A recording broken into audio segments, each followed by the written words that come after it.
Bonjour, nous sommes le mercredi 26 janvier 2022 et j'aurais espéré de mon vivant, mais on espère toujours les choses de son vivant, euh, que je n'aurais jamais à intituler une de mes vidéos et maintenant la guerre. Mais je serais complètement irresponsable si je ne le faisais pas aujourd'hui, maintenant que la guerre, une guerre thermonucléaire est à nos portes. C'est une question quoi de, allez, maximum d'une semaine, c'est une question de jours probablement, et, euh, et on n'a rien vu venir. Voilà, on est passionné par l'épidémie dans laquelle on est et qu'on n'arrive pas à véritablement juguler. Et même en Chine, voilà, Pékin bouclé parce qu'on n'a pas vu arriver enfin, on avait vu arriver l'Omicron, mais on n'était pas tout à fait équipé. Alors il y a des Jeux Olympiques là-bas d'hiver et il n'y aura personne pour les regarder, mais on espère qu'il y aura quand même des athlètes pour les jouer. Mais pendant ce temps-là, il y a des troupes russes sont massées à la frontière de l'Ukraine. Il y a des troupes russes également en Biélorussie pour attaquer l'Ukraine de part et d'autre, à partir de l'idée que l'Ukraine fait partie d'un grand monde russe et que le moment est venu de mettre fin à une anomalie. D'autant que, voilà, du côté occidental, du côté de l'OTAN, on n'a pas pu s'empêcher de vouloir étendre le monde qu'on appelait libre autrefois à l'époque de la Grande Guerre froide, de vouloir inclure l'Ukraine dans le monde occidental et des ennemis de la Russie. Alors pourquoi est-ce que ça se passe maintenant? Eh bien ça se passe maintenant parce que les États-Unis sont très affaiblis et ils parlent au mieux de sanctions économiques qui seront essentiellement des sanctions économiques qui paralyseront l'Europe occidentale. Ils envoient 8500 soldats en face du demi-million de Russes de l'autre côté. C'est très sympathique, c'est gentil. Voilà, c'est un geste symbolique, comme on dit. Il y a du côté de gens qui estiment avoir souffert de la Russie, voilà, à côté de la Roumanie, Bulgarie, les pays baltes. Voilà, il y a une mobilisation. Le Danemark envoie des avions, c'est quoi, en Lettonie. L'Espagne envoie des avions, c'est où, je ne sais pas. La France va faire un geste symbolique envers la Roumanie. Il est peut-être même déjà en cours. C'est-à-dire que voilà que la guerre est là. La guerre est là. Quand on m'a demandé il y a 2 ans à l'Université catholique de Lille de faire une série de conférences immédiatement sur l'après-Covid, voilà, on était en plein début, donc on s'est dit comment ce sera après. Un des thèmes que j'ai développé à ce moment-là, mais je l'avais déjà mentionné dans des livres précédemment, c'est le risque de guerre thermonucléaire généralisée à l'échelle de la planète. C'est un thème qui était peu développé. Pourquoi? Je n'en sais absolument rien. Nos pays sont surarmés d'armes nucléaires. On a compté sur un équilibre de la terreur jusqu'ici pour ne pas les utiliser. Mais ce genre de miracle ne dure pas éternellement. Pourquoi n'y a-t-on pas pensé? Je ne sais pas. D'autant que il y a des conflits larvés entre le Pakistan et l'Inde, du côté d'Israël, etc., qui sont une poudrière permanente. Et maintenant, il y a la possibilité pour la Russie je dirais, de prendre sa revanche sur la fin de l'Union soviétique.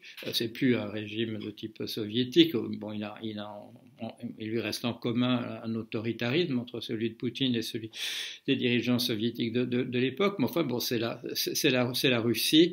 La Russie a très très bien joué. La Russie va gagner, c'est clair. Et comment est-ce qu'elle a gagné? Elle a gagné par sa politique, voilà, des agents dormants.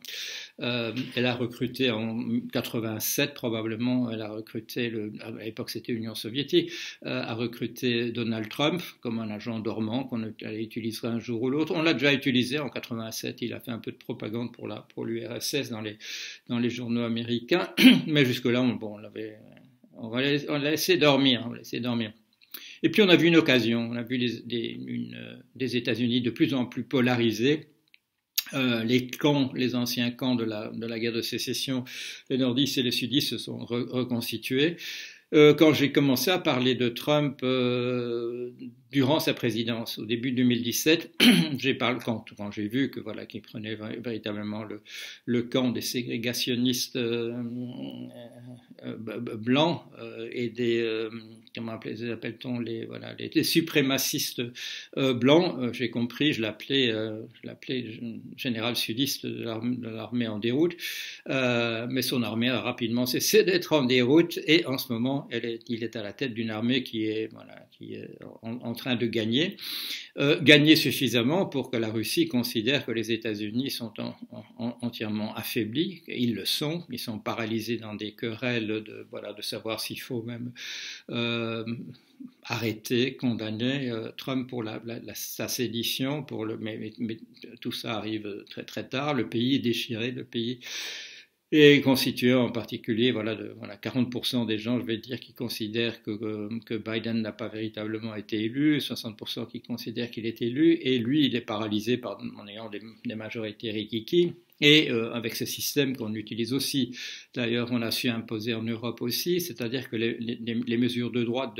demandent des majorités simples de plus de 50%, et les mesures de gauche demandent des majorités de 2/3, et pourquoi est-ce qu'on a laissé ça se mettre en place par le rapport de force, en faveur justement des gens qui ont imposé ce type de choses. Alors comment est-ce que la Russie a fait pour gagner cette guerre? J'en parle déjà au passé. Est-ce que je serai là pour faire des trucs après? Je pense pas, honnêtement. J'ai l'impression que tout ça va péter de manière tout à fait spectaculaire.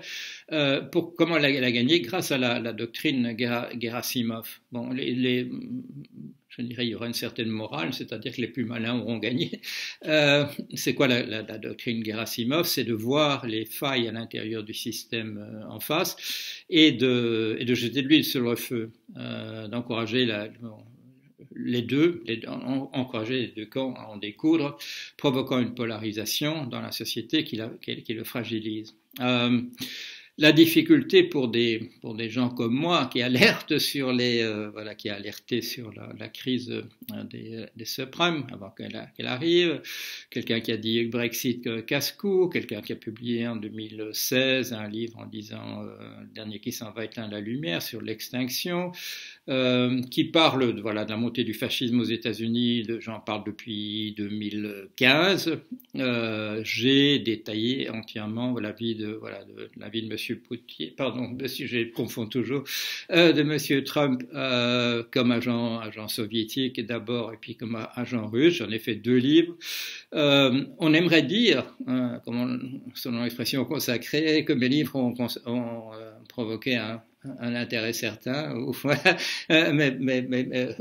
comment dit-on, un intérêt. Bon, il y a une expression pour ça, mais ça n'a même pas été le cas. Ce sont deux cailloux qui sont tombés dans l'eau. Pourquoi? Parce que d'un côté, la presse. La presse de plus en plus de droite dans les pays occidentaux, en France en particulier. Pourquoi? Parce qu'elle a été complètement phagocytée par des personnalités de droite, n'a cessé d'avoir un intérêt quelconque à ce que je puisse m'exprimer dans les journaux, la radio, la télévision. Et par ailleurs, comme je dénonçais d'une certaine manière, je dirais les avancées de la Russie, la presse d'opposition financée par la Russie, dont on a pu voir, on sait exactement qui c'est, puisqu'il y a eu une photo à l'ambassade de Russie qui montrait exactement qui était là, n'ont pas eu intérêt du tout à encourager, à faire parler des gens comme moi qui montraient que la Russie était en train de l'emporter grâce à cette doctrine Gerasimov. Et donc, c'est passé inaperçu. Il y a 2 livres, vous pouvez encore les trouver, ou bien vous les découvrirez dans les cendres, dans les décombres, un jour ou l'autre, mais vous aurez autre chose à faire que de les lire à ce moment-là. Pourquoi, une question tout à fait générale, pourquoi est-ce que les gens font si peu attention aux avertissements? D'abord parce qu'il y a des intérêts qui y sont opposés, il y a des gens donc c'est l'intérêt qu'on ne dise pas que ça va aller mal, et d'autre part, je crois que c'est essentiellement parce que nos sociétés sont sur des rails en général, et ou même de manière tout à fait générale. Il est bien possible que nous soyons dans des systèmes entièrement déterministes et que ce que je vous dis là ce matin a été écrit de toute éternité. Je ne suis pas loin de le croire. Est-ce que ça m'a conduit à un fatalisme dans ma vie? Non, pas du tout, puisque nous avons quand même cette chose que nous appelons la conscience et qui nous fait croire que nous avons un libre arbitre et qu'on peut dire, on peut crier casse-cou, on peut apparaître comme un prophète de malheur, on peut essayer d'agiter les choses, mais j'aurais eu au moins la preuve que ça sert absolument à rien si un intérêt poli, voilà l'expression, je sais tout à l'heure que mes livres ont suscité un intérêt poli, il y en a un qui a suscité un véritable intérêt, un de mes livres justement, c'est le dernier qui s'en va, éteint la lumière. Et où est-ce qu'il a suscité un réel intérêt? Je le sais par le montant des droits d'auteur, c'est en Chine. Voilà, donc les Chinois savaient que ce que je disais, c'était pas n'importe quoi, mais dans les pays où j'habite, oui, voilà, au mieux un intérêt poli. Je veux pas me lancer des fleurs à la veille d'une guerre mondiale.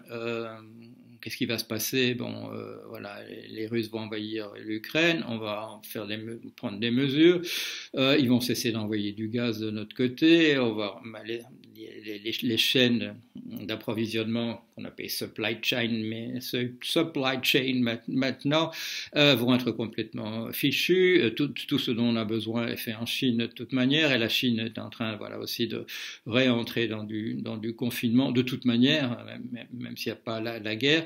Les prix vont exploser sur un peu. On me montre un article. Il y a peut-être un problème d'inflation. Non, il n'y aura pas un problème d'inflation. C'est que le prix de tout va être multiplié par 10 de jour du lendemain. Il y aura du cornering, comme on dit en anglais. Je ne sais plus comment on dit en français. Bon, les gens vont essayer de garder les choses et de faire monter les prix. C'est un nom en français. C'était d'ailleurs puni de mort. Il y avait une proposition de le punir de mort durant la Révolution française. Vous retrouverez le nom. Ça va être une guerre généralisée.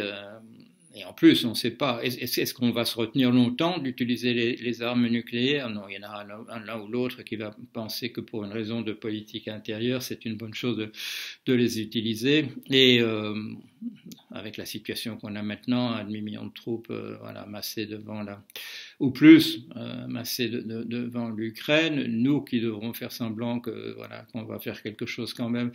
Et ça va être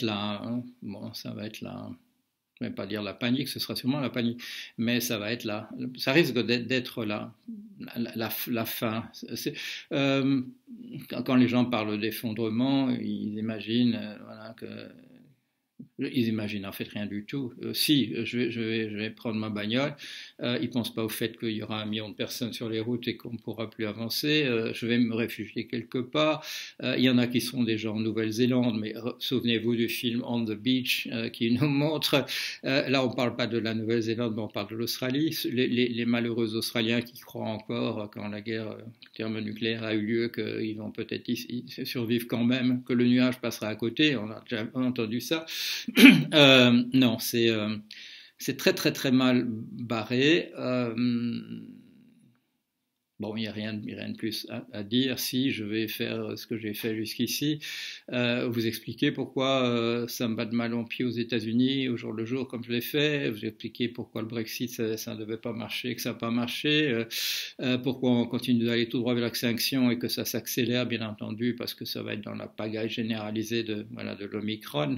On nous dit ce matin que les médicaments qu'on avait espéré utiliser, qu'on avait commencé à utiliser contre le variant Delta, que ça ne marche pas contre Omicron, qu'on est en train de travailler très dur à un vaccin contre Omicron et ainsi de suite, mais tout ça, on va avoir des armées entières qui vont être de part et d'autre dans des lits d'hôpitaux. Non, on va essayer de droguer ces gens au maximum, les militaires, pour que malgré la Covid, ils avancent quand même et poussent quand même sur les boutons, et ça va très très mal se passer. Alors, j'ai toujours espéré que mes prévisions alarmistes ne se réalisent pas.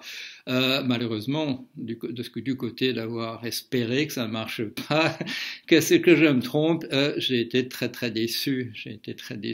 Et j'espère sincèrement être déçu cette fois-ci, mais une fois de plus, je suis pas, je suis pas optimiste. Je suis pas optimiste. Bon, on va voir. Allez, à bientôt, j'espère.